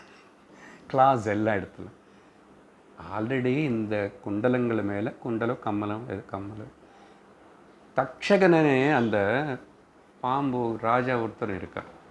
அந்த தக்ஷகனுக்கு இது மேலே கண்ணு, அதனால நீ ஜாக்கிரதையாக எடுத்துகிட்டு போ அப்படின்னு சொன்னான். இவன் அப்படியே ஜாக்கிரதையாக எடுத்துகிட்டு போகிறான். கொஞ்சம் நாளில் ஆகும் போகிறது, 2 நாளில் 3 நாள் ஆயிடுச்சோ மாதிரி. நடுவில் குளிக்கணும், ஜலமாவது குடிச்சுக்கணும், ஏதாவது செய்யணும். ஒரு நதி கரையில் அங்கே வச்சுட்டு இவனுடைய மோட்டோ சஞ்சியோ நதியில் இறங்கிட்டான். தக்ஷகனை ஒரு ஜெயின பிராமண ரூபத்தில் அதை எடுத்துகிட்டு போயிட்டான். அதை எடுத்துகிட்டு போகிறது பார்த்தான். இவன் பிராமண ரூபத்தில் இருக்கான் தவிர தக்ஷகனாக இருந்துக்கிட்டான். இல்லைன்னா பிராமணன் நிஜமாக அப்படி எல்லாம் திருடிட்டு போக மாட்டேன் யாருடைய பொருள் அப்படின்னு அவனுக்கு பின்னாடி ஓடுறான். அவனும் ஓடுறான், இவன் ஓடுறான். ஓடி ஓடி ஓடி நாகலோகத்துக்கே போயிட்டான். அப்படி பிடிக்க முடியல, அவனுக்கிட்ட இருந்து வாங்கிக்க முடியல. அப்படி நாகலோகத்துக்கு போயிட்டு இருக்கும்போது வடிலோ உச்சைஸ்ரவஸ் குதிரை மேலே உட்காந்து வர இந்திரன்னு பார்த்தான். ஏப்பா இப்படி ஏன் பரிதாபமாக ரொம்ப ஓடிட்டுருக்கு அசுபூஷன், என்ன ஆயிடுச்சுன்னா இதோ இப்படி எல்லாம் சொன்னான். தக்ஷகந்தான் இருக்கும், ஒரு பிராமணன் எடுத்துகிட்டு போயிட்டான். சரி, அவன் தான் இப்படிப்பட்ட வேலை பண்ணுவான். இப்போது என்ன பண்ண சொல்கிறீங்க, நீ என்ன பண்ணுற, நான் உட்கார்ந்த இது குதிரை இருக்குல்ல, இதுக்கு பின்பக்கம் போயிட்டு ஏதோ மந்திரம் என்னமோ அங்கே ஊதுன்னு சொன்னான். ஊதிட்டா அந்த முடி கூப்பத்தில் ஒரு அக்னி வந்துச்சு.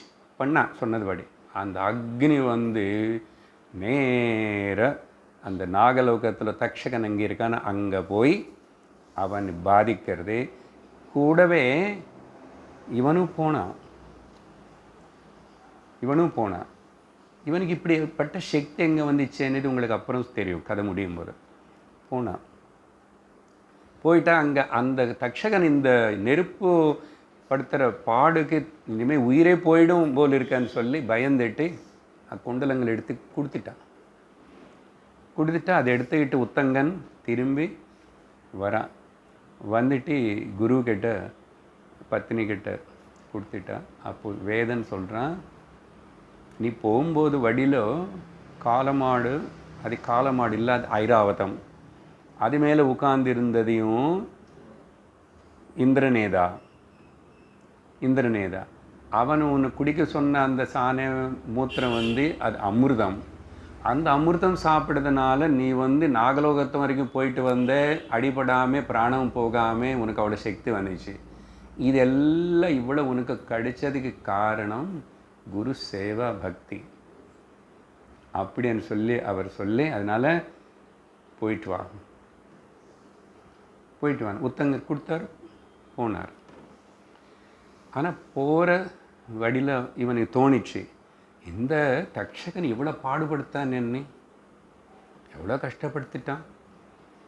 அப்புறம் அவனுக்கு ஞாபகம் வந்துச்சு, நம்ம ஊர் இந்த ராஜா ஜனமேஜனோட அப்பானை கொல்லுனது கூட அந்த தக்ஷகன் தானே, இனிமேல் அவனை விட்டு கொடுக்கக்கூடாது.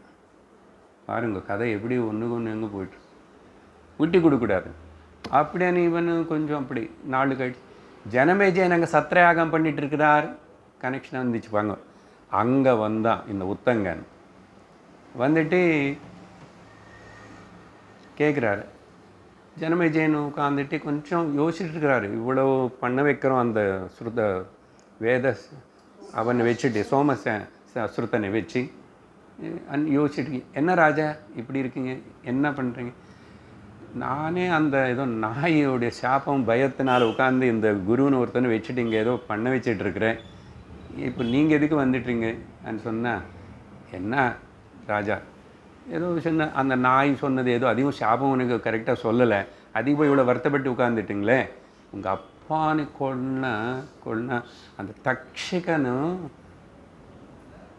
அது ஞாபகம் இருக்கா உனக்கு? அவன் இருக்கிற இடம் நான் காட்டி கொடுக்குறேன், நான் இப்போ தான் அவனை பார்த்துட்டு வந்தேன் கொஞ்ச நாளுக்கு முன்னாடி அப்படின்னு அவருக்கு சொல்லி அவனை கொஞ்சம் காதில் ஊதி அவனுக்கு நீ என்ன பண்ணுறேன்னு சஜஷன் கொடுத்தான். நீங்கள் சர்ப்பயாகம் பண்ணுங்க, லோகத்தில் இருக்கிற எல்லா பாம்புகளும் வந்து அதில் விழுந்துடும், எல்லாம் சத்தி போயிடும். அப்படி பண்ணும்போது அந்த தக்ஷகனும் வந்து தான் ஆகணும். அதனால் அப்போ இவனுக்கு ஆக்சுவலாக அந்த யாருக்கு இந்த உத்தங்கனுக்கு கோபம், அது எப்படி அந்த படி வாங்கிறதுனேது அவனால் திரும்பினா ராஜா இதையும் சாக்க வச்சு இவர் மூலமாக அது சாதிச்சுக்கணும்னு பண்ணுறாரு. பார்த்தீங்களா, கோபம், துவேஷம், ராகம் எல்லா கதையில் இதே தான் வந்துட்டுருக்கேன். அதனால் அவங்க கஷ்டப்பட வேண்டியது கஷ்டப்பட்டாங்க, எல்லாரும் கஷ்டப்பட்டாங்க. அப்போது இது சொல்லிவிட்டு சரி உங்கள் இஷ்டம், நீங்கள் எப்போ ஆரம்பிக்கிறீங்களோ அதுன்னு சொல்லி சர்ப்பயாகம் பண்ணுங்கன்னு சொல்லி அது எல்லாத்துக்கும் இவனும் கிளம்பி போயிட்டான். அதோட இந்த பௌஷ பருவம் இங்கே முடியறது. என்ன முக்கியமாக இந்த பௌஷ ராஜா அவருடைய வாரிய குண்டலங்கள்னால இந்த பர்வத்தத்துக்கு பேர் உப பர்வத்துக்கு பௌஷ பருவம் அப்படின்னு விடுது. ஆனால் இன்னும் கதை கனெக்ட் ஆகலே, ஆகும். அது டவர் ஒழுங்காக இருக்கும்போது கனெக்ட் ஆகும், எல்லாம் சேரி வரும். அதுக்கப்புறம் அடுத்த 4வது உபபருவம் பௌலோம பருவம். பௌலோமா அர்த்தம் இப்போ சொல்லி முடிச்சு விட்றேன். புலோமா பிருகு மகர்ஷியோடைய பாரிய பத்னி, இவள் இரு சார் நடுவில் இப்படி இந்த கதை அது எல்லாத்தையும் கனெக்ஷன் இருக்கேன். அதனால் பௌலோம பருவா. சௌனகர் கேட்குறாரு, இந்த கதை யார் எங்கே கேட்குறாங்க? சூதர் சொல்கிற சௌனகாதிகள் கேட்குறாங்க. எப்பெல்லாம் இப்போ புதுசாக ஏதாவது சொன்னால் இந்த கேட்குற சௌனகருக்கு ஐயா கொஞ்சம் நிறுத்துங்க, இப்போ என்ன புதுசாக அதை சொல்லிட்டீங்களே, ஏன் அந்த ஜனமேஜயன் சர்ப்பயாகம் பண்ணணும்னு இவன் சொன்னால் பண்ண வேண்டியது தானே? ஏதோ ஒரு பாம்பு கடிச்சதுனால லோகத்தில் இருக்கிற எல்லா பாம்புனே அடிப்பான். இந்த மாதிரி இன்னொரு கதை கூட வருது, பாம்பு கதை, நிறைய பாம்பு கதை வரும், நிறைய பயப்பட வேண்டாம், நல்லது தான், நல்ல கதை. சௌனகர் கேட்குறாரு, தத்ர வம்சாமஹம் பூர்வம் ஸ்ரோதுமிச்சாமி பார்கவம். நேராகவே சௌனகர் கேட்குறாரு. சரி அந்த கதை கேட்டாச்சு, இவங்களுக்கு அதிலிருந்து பிரத்யேகமாக சந்தேகம் இல்லை, ஆனால் கொஞ்சம் வம்ச சரித்திரங்களை சொல்லுங்க. தெரிஞ்சு கேட்டாரா தெரியாமல் கேட்டாரோ தெரியல, இந்த சௌனகரே பிருகு வம்சத்தில் வந்தவர் தான். சூத்தரை பற்றி சொல்லிட்டோம், சூத்தர் அப்பா ரோமஹர்ஷனு, சூத்தனுக்கு இன்னொரு பேர் ஸ்ருதஸ்ரவஸ். சரி அது முடிஞ்சது. இப்போ சௌனகர் இந்த பிருகு வம்சத்தில் வந்ததுனால என்னமோ தெரிஞ்சுக்கணும்னு நடுவில் நிறைய இருக்குது சரித்திரம். அதனால் தத்ர வம்சாமஹம் பூர்வம் ஸ்ரோதுமிச்சாமி பார்கவம். பார்கவ வம்சத்துடைய அது விஷயம் பிருகு கேட்க நான் விரும்புகிறேன். கதயஸ்வ கதாமேஷமேதாம் கல்யாஸ்ம ஸ்ரவணே ததாம். எங்களுக்கு அந்த எல்லாம் சொல்லுங்கள், நான் கேட்குறதுக்கு ரொம்ப ஆசையோடு இருக்கிறோம் அப்படின்னு இவர் கேட்க சூத்தர் வந்து திரும்பி கதை சொல்ல தொடங்குகிறார். அதனால் இங்கே பார்கவன்னு சொன்னதுனால பிருகுவுடைய பத்னி தான் முக்கியமான இங்கே ஒரு சென்டர் பாயிண்ட்டாக இருக்கிறதுனால இந்த கதையில் பௌலோம பருவ. சரி, அப்போது அந்த சூத்தர் வந்து இந்த பிருகு வம்சத்துன்னு சொல்ல ஆரம்பிச்சிட்டார். இந்த பிருகு பத்னி புலோமா அவங்க பேரில் இந்த பருவம். பிருகு வந்து சொல்லிட்டு ஆல்ரெடி பிரம்மதேவனுடைய மானசபுத்திரர். இந்த புலோமா விஷயம் ஒரு கதை இருக்குது. என்னது? புலோமான பேரோடைய இன்னொரு ராட்சசன் இருந்தான் அதே சமயத்தில். இந்த அம்மாவுக்கு புலோமா பேர், இன்னொரு ராட்சசனுக்கு அந்த பேர் இருக்கு. புலோமாக்கு பிருகுவோட கல்யாணம் ஆனதுக்கப்புறம் புலோமா கர்ப்பவதியாக இருக்கிறா. அந்த சமயத்தில் பிருகு வீட்டில் இல்லாத சமயத்தில் இந்த புலோமா ராட்சச வந்தான். வந்துட்டு புலோமானை வந்து கை பிடிச்சிக்கிட்டு இழுத்திட்டு போக முயற்சி பண்ணான். அப்படி பண்ணும்போது எதுக்கு பண்ணுறார்? அங்கே இருக்கிற அக்னி தேவதா ஏய் புலோமா ராட்சசன், ஏன் இப்படி பண்ணுறே அப்படின்னு கேட்டார். கேட்டப்போ புலோமா சொன்னால், ஓ நீங்கள் அக்னி தேவதை இருக்கீங்களா, நீங்கள் சொல்லுங்க. சின்ன வயசில் இந்த புலோமானி நான் தானே கைப்பிடிச்சிட்டு முதல்ல கல்யாணம் பண்ணிட்டேன். அப்போ இவங்க எனக்கு சேர்ந்தவங்க தானே, இவங்களை பற்றினு நான் தானே அனி சொன்னால் அக்னி தேவத்தை கன்ஃபியூஷன் ஆகிடுது. என்ன சொல்கிறான் இவன்? அப்போ அக்னி தேவத்தை ரீகால்ட் பேக். ஓ அன்றைக்கி என்னமோ நடந்துச்சு. என்ன நடந்துச்சு? புலோமா சின்ன குழந்தையாக இருக்கும்போதும் அவன் அப்பா வந்து சொல்லுவான், ஏய் நீ இப்படி சாப்பிடாம பட்னியோடு படுத்திட்டு இருந்த ராட்சசன் வந்து பிடிச்சிட்டு போயிடுவான்னு சொன்னால், கரெக்டாக ஒரு நாள் இந்த புலோமா ராட்சசை வந்து அந்த சின்ன பொண்ணாக இருக்கும்போதே கை பிடிச்சிட்டு நான் தான் அவனுக்கு கடவன் அப்படி என்ன சொல்லிட்டு, ராட்சச விவாகம் அப்படி தானே, அதுக்கு மந்திரம் தந்திரம் எதுவுமே தேவையில்லை. ஆனால் அதை பண்ணும்போதும் அங்கே அக்னி இருக்கு. அக்னி பார்த்தேன், இவனுக்கு ஞாபகம் வச்சுக்கிட்டான். அதனால தான் அக்னி சாட்சின்னு சொல்கிறோம். ஆனால் தர்மம் படி பார்த்தா மந்திர சகிதமாக அக்னி சாட்சியாக பண்ண கல்யாணம் தான் கல்யாணம். அதனால் இவன் கேட்ட இப்போ அக்னி தேவதைக்கு என்ன சொல்கிறது, பிருகுவன்னு சொல்லணுமா இவனன்னு சொல்லணுமான்னா யோசிச்சுட்டு அக்னி தேவதை சொல்கிறான், நீ இப்படி சொல்கிற ஆர்கியூ பண்ணி, ஆனால் நீ ராட்சச பத்தத்திலோ பலவந்தமாக அவளை கைப்பிடிச்சி நீ இழுத்திட்டு போக சொன்ன அந்த பொண்ணு இன்னும் சின்னது, நீ போயிட்ட, நீ தர்மபத்தமாக மந்திரம் சொல்லி கல்யாணம் பண்ணிக்கல இல்லையா, அதுக்கப்புறம் பிருகு கூட தான் புலோமாவுக்கு தர்மபத்தமாக மந்திர சகிதமாக அக்னி சாட்சியாக கல்யாணம் ஆயிடுச்சுனால இவள் வந்து பிருகுக்கு சேர்ந்தவங்களை தான் அக்னி பதில் கொடுத்தான். அவனுக்கு கோபம் வந்துச்சு. சும்மா அப்படி சொன்னால் விட்டுட்டு போவானா என்ன? கோர்ட்டில் குற்றவாளின்னு சொன்னாலும் இந்த எதிர்கட்சி பசங்க விடுறாங்களே என்ன, இன்னும் ட்ரை பண்ணுறான். எங்களுக்கு ஃப்ரீடம் இருக்குது, செக்குலர் கண்ட்ரி அப்படின்னு சொல்லிட்டு போராடுறான் இல்லையா. அவன் அந்த கோபத்தில் இவன்னு கேட்குறதுன்னு அக்னி திரும்பி புலோமா கைப்பிடிச்சி இழுத்துட்டு போய் ரொம்ப கஷ்டப்படுத்திட்டான். அந்த தொந்தரவு பண்ணுற சமயத்தில் அந்த அம்மா கர்ப்பவதியாக இருக்கான்னு சொன்னேன். அந்த கர்ப்பம் வந்து விழுந்துச்சு. சுத்தின்னா விழுந்துச்சு. அப்படி விழுந்த அந்த கர்ப்பம் ஒரு சிசுவாக வந்துச்சு, ஆண் சிசுவாக. அந்த அப்பவே வாயில் வந்து நெருப்பு கக்கிறது. அந்த நெருப்பே அப்பவே அந்த புலோமா ராட்சசனை அடிச்சாச்சு. அப்படி கர்ப்பம் விழுந்து அது குழந்தையாக இருந்ததுனால, அவ்வளோ வீரியத்தோடு இருக்கிறதுனால அந்த குழந்தைக்கு பேர் சவன ரிஷி. புராணத்தில் ரொம்ப முக்கியமான ரிஷி அவர், சவன ரிஷி. அப்போ பிருகு வராரு, என்ன இந்த ராட்சசனை இங்கே வந்தால் அவனே இப்படி சாம்பல் ஆயிட்டான். அப்புறம் இந்த குழந்தை உங்களுடைய மகன்தான், அவன் பார்த்தீங்களா எவ்வளோ வீரியவான இருக்கானோ, பிறந்தப்பவே அவனோட சக்தி அப்படி இருக்கு அப்படின்னு பாராட்டி சொன்னால் அவர் சவன ரிஷியாக அப்புறம் வளர்ந்தார். இப்படி அந்த புலமா விஷயத்தில் நடந்த இந்த பின்னாடி கதை. அதனால தான் இந்த பௌரவத்துக்கு பௌலோம பருவம் பேர் கொடுக்கப்பட்டது. அதுக்கப்புறம்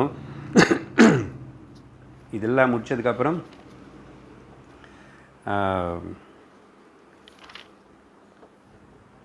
இப்போது சவன ரிஷி சுகன்யானே பொண்ணுன்னு கல்யாணம் பண்ணிக்கிட்டார். சுகன்யக்கு சவனனுக்கு பிறந்தா ஒரு பையனும் பிரமதி. இந்த பிரமதி உடைய பாரிய கிருதாச்சி, ஒரு அப்சரசா.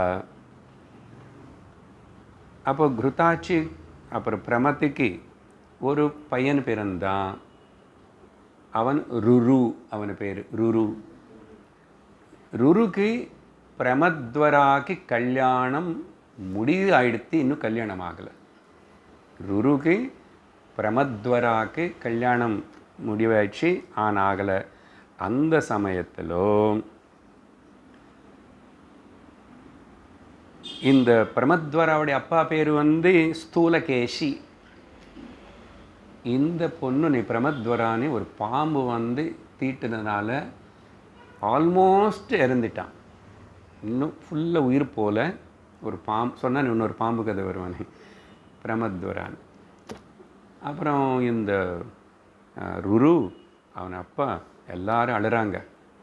பொண்ணுக்கு இப்படி ஆயிடுச்சே அப்படி ஆயிடுச்சேன்னு சொல்லி அழுறாங்க. எல்லாரும் துக்கத்தோடு அழுந்து போதும் ஆகாஷவாணி தேவதைகளிலிருந்து ஏதோ ஒரு வாக்கு கேட்டுச்சு. என்ன கேட்டுச்சுன்னா, இந்த பொண்ணு பிரமத்வரோட அப்பான ஸ்தூலகேஷி, உன்னோட ஆயுஷ் பாதி இந்த பொண்ணுக்கு கொடுக்கறதான்னா அவனுக்கு உயிரோடு வருவான், ஒத்துக்கிறீங்களான்னு சொன்னால், ஐயோ கல்யாணத்துக்கு ரெடியாக இருக்க எல்லாம் இருக்கட்டுமே, பாதி ஆயுஷ் போனால் என்ன ஆகி போயிடுச்சுன்னு சொல்லி அப்படியே ஆகட்டும்னு சொன்னால் அந்த பொண்ணு ஏந்திச்சு உட்காந்துட்டான். அதுக்கப்புறம் பிரமத்வராக்கு இவங்களுக்கு கல்யாணம் ஆயிடுச்சு. யாருக்கு? ருருக்கு. ருருக்கு பிரமத்வரா கல்யாணம் ஆகிடுது. அவங்களுக்கு பிறந்தவர் சுனகர். சுனகருக்கு பிறந்தவர் சௌனகர். அதான் சுவாமி, சௌனகரோட வம்சம் பிருகு வம்சம்னா நடுவில் இந்த கதெல்லாம் வந்துச்சு. பார்த்தீங்களா, குட்டி குட்டி குட்டி குட்டி கதெல்லாம் வந்துச்சு. அது ஆனதுக்கப்புறம் சரி நல்லா வாழ வேண்டியது தானே. ருருவுக்கு பாம்புன்னு பார்த்த கோபம். என்ன சார் இது, பாம்புன்னு நம்ம கொசுவை பார்த்த கோபம் இருக்கு, ஏதாவது பண்ண முடியுறத? அது பண்ணி இது பண்ணி பேட் வச்சுக்கிட்டு அது வச்சுக்கிட்டு. அதுக்கப்புறம் இவர் என்ன பண்ணுவார், எங்கே பாம்பு பார்த்தான்னு அடிச்சுடுவார், பெரிய கட்டை வச்சுட்டு அடிச்சுடுவார். இங்கேருந்து இந்த கதை டர்ன் ஆகும். என்னாச்சு, ஒரு நாள் இவர் இப்படி எங்கே பார்த்தா ஒரு நீர் பாம்பு படுத்திருக்கு. அந்த நீர் பாம்பு பேர் டுண்டுபா. பேரே தமாஷா இருக்கு, டுண்டுபா. நான் எல்லாம் கல்பித்தான் சொல்லலை, மகாபாரதத்தில் இருக்கிறத சொல்கிறேன். டுண்டுபா அடிக்கும்போது அது ரூரு நிலுங்கு. பிராமணன் தானே இவங்க எல்லாம், நிலுங்கு. ஏன் என்ன அடிக்க வரீங்க? நான் அதிகம் விஷமில்லாத பாம்பு, விஷம் இருக்கோ இல்லையோ எனக்கு தெரியாது, பாம்புன்னு பார்த்து அடிக்கிறது எனக்கு பழக்கம். நல்லா இருக்கே வம்பு, என்ன இது இப்படியெல்லாம் பண்ணலாமா? சொல்கிறது என்னுடைய ஒரிஜினல் நேம். நான் சஹஸ்ரபாதன் என்னுடைய பேர். நான் அந்த டைமில் என்ன பண்ணேன், ஒரு தர்ப புல்லெல்லாம் வச்சுட்டு பின்னி பாம்பு மாவில் நான் அப்பப்போ கொண்டு வரேன் உங்களை காட்டுறதுக்கு, துணி வச்சு பண்ணி வேதாந்தம் சொல்கிறதுக்கு.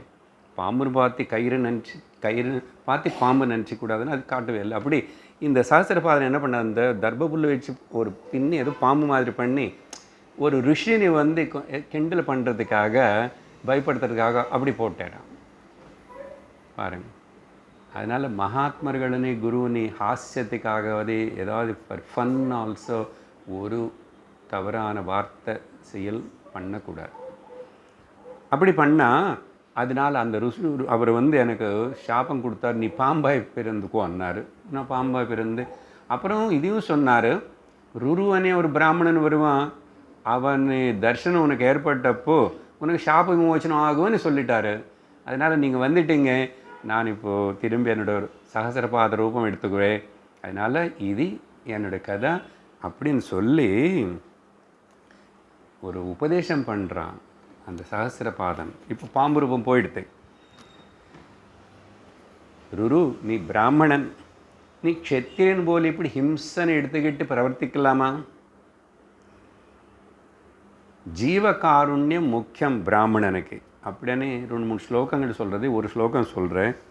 என்ன சொல்கிறதுன்னா, டுண்டுப உவாச்ச அஹிம்சா சத்யவச்சனம் க்ஷமா சேதே வினிஷ்சிதம் பிராமணஸ்ய பரோ தர்மः வேதானாம் தாரணாதபி.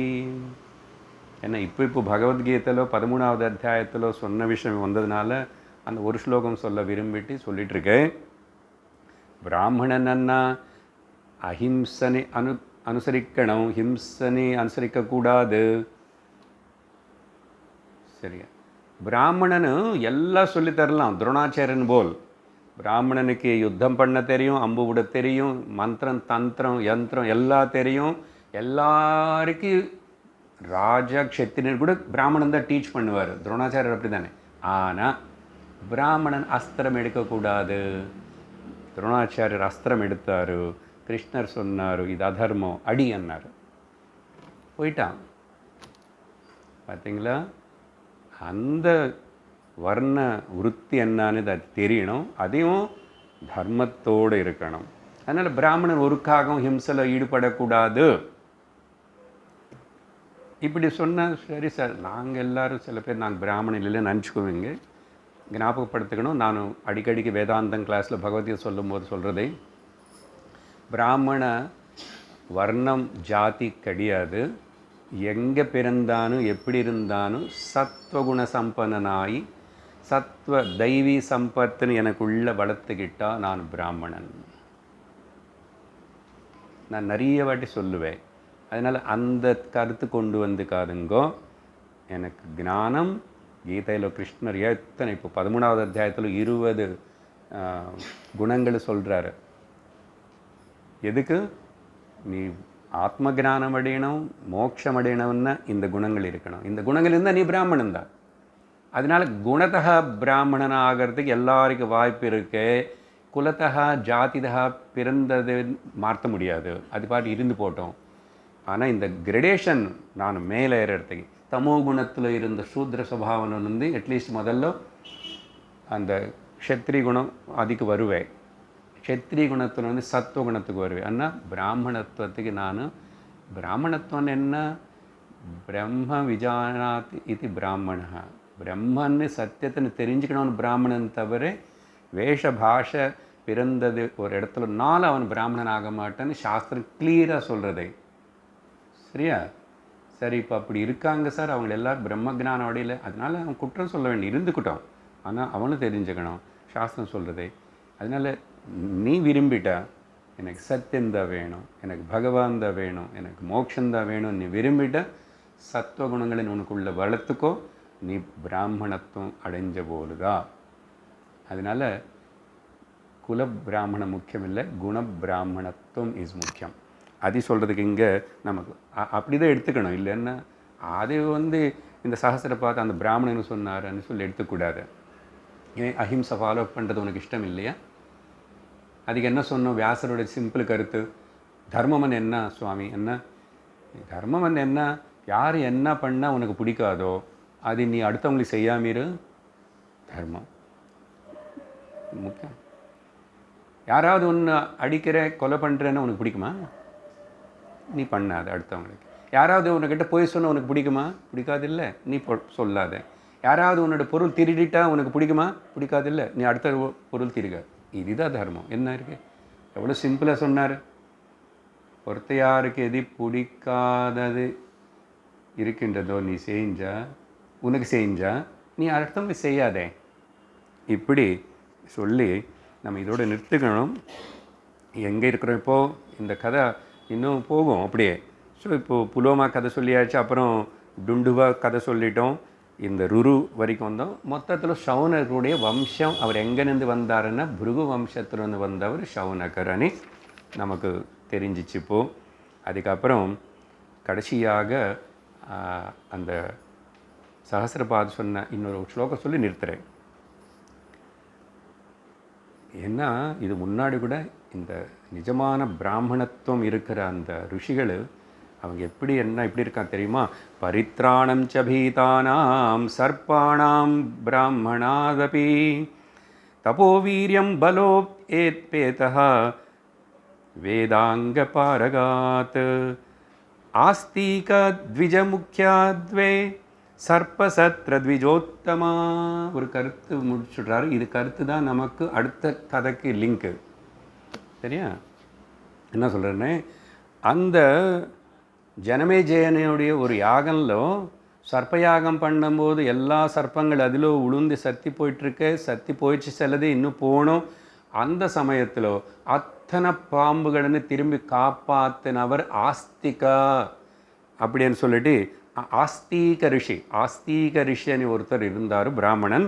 அவர் இப்படிப்பட்ட அந்த பாம்புகளுக்கு ஏற்பட்ட அந்த பயத்தினை எல்லாத்தையும் நீக்கிட்டார், எல்லாத்துக்கும் பிராண பிக்ஷை கொடுத்தாரு அப்படின்னு சொல்லி முடித்த உடனே என்ன அப்புறம், சுவாமி அந்த ஆஸ்தீகன் யார், அந்த ஆஸ்தீக ரிஷி யார், அவரை பற்றி கொஞ்சம் சொல்லுங்கோ. சொல்லுவே அடுத்த வாரம். ஓம் ஸ்வஸ்தி பிரஜாபிய பரிபாலயந்தாம் நியாயேன மார்கேண மஹிம் மஹீஷாः கோப்ராஹ்மணேभ्यः शुभमस्तु नित्यं लोकाः समस्ताः सुखिनो भवन्तु काले वर्षतु पर्जन्यः पृथिवी सस्यशालिनी देशोऽयं क्षोभरहितः ब्राह्मणाः सन्तु निर्भयाः. ओम शांति शांति शांति. हरि ओम श्री गुरुभ्यो नमः. हरि ओम तत्सत्.